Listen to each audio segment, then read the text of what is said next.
బడి గడప దాటి రోడ్డెక్కాల్సిన దుస్థితి తెలంగాణ ఉపాధ్యాయులకు మళ్లీ వచ్చింది. సమాజానికి దిశానిర్దేశం చేసి రేపటి తరాన్ని తీర్చిదిద్దే గురువులు నేడు తమ కనీస హక్కుల సాధన కోసం సుదీర్ఘ పోరాటానికి సిద్ధమవుతున్నారు. రాష్ట్ర ప్రభుత్వం అనుసరిస్తున్న ఆలస్యత్వ వైఖరి, ప్రభుత్వ విద్యారంగం పట్ల చూపుతున్న నిర్లక్ష్యంపై ఉపాధ్యాయ లోకం తీవ్ర ఆవేదన వ్యక్తం చేస్తుంది. ఈ క్రమంలోనే తమ న్యాయమైన సమస్యల పరిష్కారం కోసం ఆగస్టు 7 నుంచి రాష్ట్ర వ్యాప్తంగా దశలవారీ ఉమ్మడి ఆందోళనలు చేపట్టనున్నట్లు ఉపాధ్యాయ సంఘాల పోరాట కమిటీ టీయూఎస్పీసీ ప్రకటించింది. ఏళ్ల తరబడి పరిష్కారం కాని సమస్యలు, అధికారుల చుట్టూ తిరిగినా లభించని సమాధానాలు ఉపాధ్యాయుల్లో తీవ్ర నిరాశను, అశాంతిని రేకెత్తిస్తున్నాయి. బదిలీలు, పదోన్నతుల కోసం కళ్ళు కాయలు కాసేలా ఎదురుచూసి అలసిపోయిన గురువులు ఇప్పుడు తమ ఉనికిని, ఆత్మగౌరవాన్ని కాపాడుకోవడానికి విధుల్లోకి రావాల్సిన నిస్సహాయ పరిస్థితి ఏర్పడింది.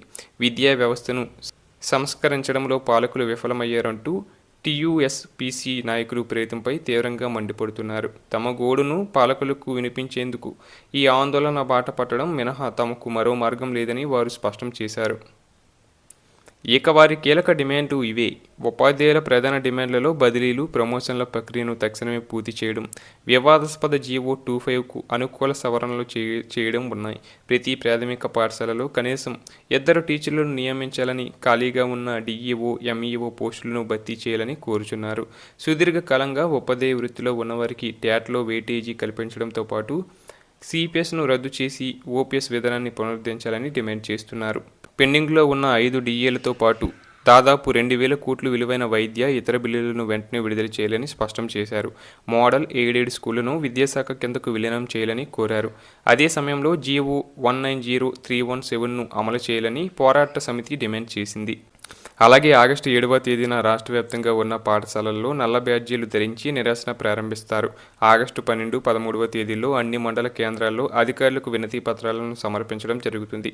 ఆగస్టు 19వ తేదీన అన్ని జిల్లా కేంద్రాల్లో ఉపాధ్యాయులతో భారీ ధర్నా చేపడతారని యూనియన్ తెలిపింది. ఆగస్టు 21 నుంచి 26 వరకు రాష్ట్ర జిల్లా స్థాయిలో నేతల విస్తృత పర్యటనలుంటాయని, చివరిగా ఆగస్టు 29వ తేదీన ఇందిరా పార్కు వద్ద ఉన్న ధర్నా చౌక్ వేదికగా వేలాది మందితో మహాధర్నాకు యూనియన్ పిలుపునిచ్చింది.